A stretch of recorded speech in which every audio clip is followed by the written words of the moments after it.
दोस्तों, पिछले वीडियो में हमने चर्चा की थी भारत के पूर्व प्रधानमंत्री और महान अर्थशास्त्री डॉक्टर मनमोहन सिंह के शुरुआती जीवन और संघर्षों की। आज हम जानेंगे उनकी अनोखी नेतृत्व शैली और देश के विकास में उनके योगदान की कहानी। तो आइए शुरू करते हैं। आखिर एक छोटे से गांव का मनमोहन सिंह डॉक्टर और प्रधानमंत्री मनमोहन सिंह बना। Opening and personal life. Doctor साहब का जन्म 26 सितंबर 1932 में ब्रिटिश इंडिया पंजाब के चकवाल जिले के एक छोटे से गांव में हुआ था, जो कि अब पाकिस्तान के लाहौर में स्थित है। इनकी मां अमृत कौर, पिताजी का नाम गुरुमुख सिंह था, जो कि एक मेवे की फैक्ट्री में काम करते थे। 1947 में जब बंटवारा हुआ तो सिंह साहब का परिवार पाकिस्तान छोड़कर भारत चला आया। बंटवारे में उन्होंने अपने दादाजी को भी खो दिया, जिससे वो बहुत आहत हुए और उनका परिवार पाकिस्तान छोड़कर भारत चला आया। सन 1958 में गुरु शरण कौर से इनका विवाह हुआ, जिनसे इनकी 3 बेटियां हुई। Educational career. Doctor Manmohan Singh के गांव में न बिजली, न नल, न अस्पताल और न ही कोई स्कूल था। वे मीलों दूर पैदल चलकर एक उर्दू मीडियम स्कूल में पढ़ने जाते थे। घर पर रात में जब भी वो पढ़ते थे तो मिट्टी के तेल की लैंप से पढ़ी डैसते थे। मनमोहन सिंह खुद बताते थे, केरोसिन की लैंप में पढ़कर मेरी आंखें कमजोर हो गई थी। आपको एक बात और बताते हैं कि मनमोहन सिंह को हिंदी नहीं आती थी, उनकी जुबानी भाषा उर्दू थी। वो उर्दू में ही भाषण लिखते थे।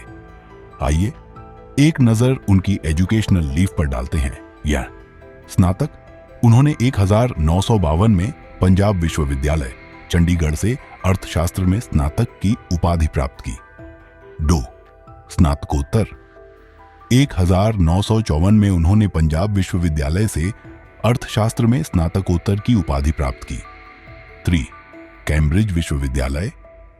मनमोहन सिंह ने 1957 में कैम्ब्रिज विश्वविद्यालय से अर्थशास्त्र में ट्रिपोस की उपाधि प्राप्त की। पीएचडी उन्होंने 1962 में ऑक्सफोर्ड विश्वविद्यालय से अर्थशास्त्र में पीएचडी की उपाधि प्राप्त की और अपने नाम के आगे डॉ लगा लिया था। पढ़ाई पूरी करने के बाद मनमोहन सिंह ने 1966 से 1969 तक यूनाइटेड नेशंस के लिए काम किया।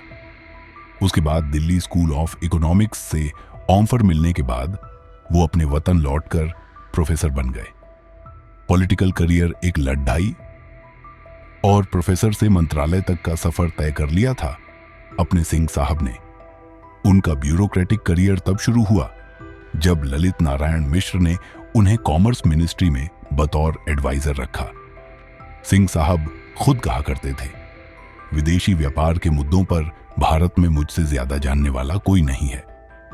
ये उनका घमंड या गुरूर नहीं, बल्कि अपनी नॉलेज पर भरोसा था। और आगे चल के मिश्रा और मनमोहन सिंह के बीच मनभेद हुआ और वो वापस प्रोफेसर के पद जाने की बात कहने लगे, जिसकी खबर इंदिरा गांधी के सचिव परमेश्वर नारायण को लगी तो उन्होंने वित्त मंत्रालय उन्हें मुख्य आर्थिक सलाहकार के रूप में जगह दे दी। 1980 से 1990 के बीच सिंह साहब ने कई महत्वपूर्ण पदों पर कार्य किया। विश्व बैंक में भारतीय प्रतिनिधि। 1980 में मनमोहन सिंह विश्व बैंक में भारतीय प्रतिनिधित्व किया। भारतीय रिजर्व बैंक के गवर्नर। 1922 से 55 तक उन्होंने भारतीय रिजर्व बैंक गवर्नर के रूप में कर किया। वित्त मंत्रालय में आर्थिक सलाहकार। 1985 से 1987 तक राजीव गांधी के कैबिनेट में उन्होंने वित्त मंत्रालय में आर्थिक सलाहकार के रूप में कार्य किया। योजना आयोग के उपाध्यक्ष। 1987 से 1990 तक योजना आयोग के उपाध्यक्ष के रूप में काम किया। 1991 में भारत को वित्तीय संकट के उभारने के बाद 1993 से 1994 में finance minister of the year के अवार्ड से नवाजा गया। इस जिद से मनमोहन को विश्वास मत से गुजरना पड़ा। बात है 2006 की। मनमोहन सिंह ने वॉशिंगटन में यूएस के राष्ट्रपति जॉर्ज डब्ल्यू बुश से मुलाकात की। दोनों ने न्यूक्लियर डील पर दस्तखत किए। इससे इंडो यूएस सिविल न्यूक्लियर में एग्रीमेंट में कहा गया। इस डील के जरिए परमाणु व्यापार को लेकर भारत का 30 साल का वनवास खत्म हो रहा है, क्योंकि 1774 में पोखरण परमाणु परीक्षण के बाद अमेरिका ने तमाम आर्थिक प्रतिबंध लगा दिए थे। इसी प्रतिबंध को हटाने के लिए वो अमेरिका के राष्ट्रपति से समझौता करने पर DH गए थे। लेफ्ट पार्टियों का कहना था कि इस समझौते से देश की स्वतंत्र विदेश नीति पर असर पड़ेगा। वामपंथी पार्टियों के मुताबिक ये अमेरिका की तरफ से फेंका गया एक जाल है। उस समय लेफ्ट के पास तकरीबन 60 सांसद थे और मतभेद के कारण लेफ्ट ने कांग्रेस से अपना समर्थन वापस ले लिया। वामपंथियों की ओर से सरकार को डराने का काम CPI नेता AB वर्धन कर रहे थे। एक बार पत्रकारों ने उनसे पूछा कि सरकार कब तक सेफ है। उन्होंने कहा कि शाम 5 बजे तक तो सेफ है, इसके आगे को मैं नहीं जानता। सोनिया गांधी ने भी शुरुआत में इसका समर्थन किया। जब वामपंथियों ने समर्थन लेने की बात कही तो वो भी डील को वापस लेने की बात करने लगी।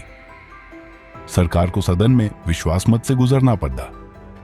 मनमोहन सिंह ने अटल बिहारी वाजपेयी को राजनीति का भीष्म बताते हुए अंतरात्मा की आवाज पर समर्थन मांगा। वाजपेयी ने कुछ कहा तो नहीं, लेकिन मुस्कुरा दिए। हालांकि मनमोहन सिंह की सरकार ने सपा नेता अमर सिंह की मदद से 19 वोटों से यह विश्वास मत जीत लिया था और भारत को न्यूक्लियर समझौते दिलाकर आर्थिक प्रतिबंध हटाने का काम कर दिया था। मनमोहन सिंह के कार्यकाल के दौरान ही आधार कार्ड अस्तित्व में आया। ये दिवंगत पूर्व PM की सबसे बड़ी उपलब्धियों में से एक बना। गौरतलब है कि आधार कार्ड आज के समय में हर भारतीय की न केवल पहचान बन गया है, बल्कि तमाम फाइनेंशियल कामों के लिए भी सबसे महत्वपूर्ण डॉक्यूमेंट हो गया है।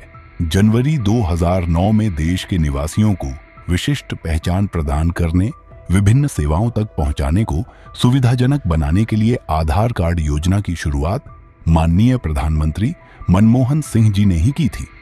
लेकिन आधार कार्ड की उपलब्धि को आज भी कुछ लोग मोदी जी को इसका श्रेय देते हैं।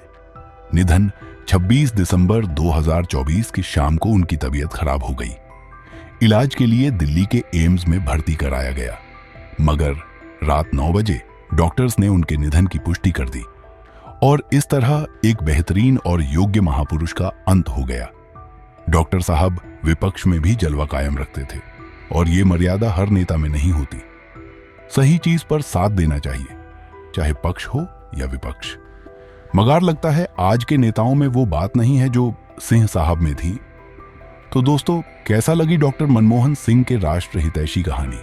कमेंट में जरूर बताएं। मनमोहन सिंह के लिए एक लाइक तो बनता है यार। अगली वीडियो देखने के लिए आप किस महापुरुष को सजेस्ट करेंगे? कमेंट में जरूर बताएं। तो दोस्तों, मिलते हैं अगली वीडियो के साथ। नमस्कार।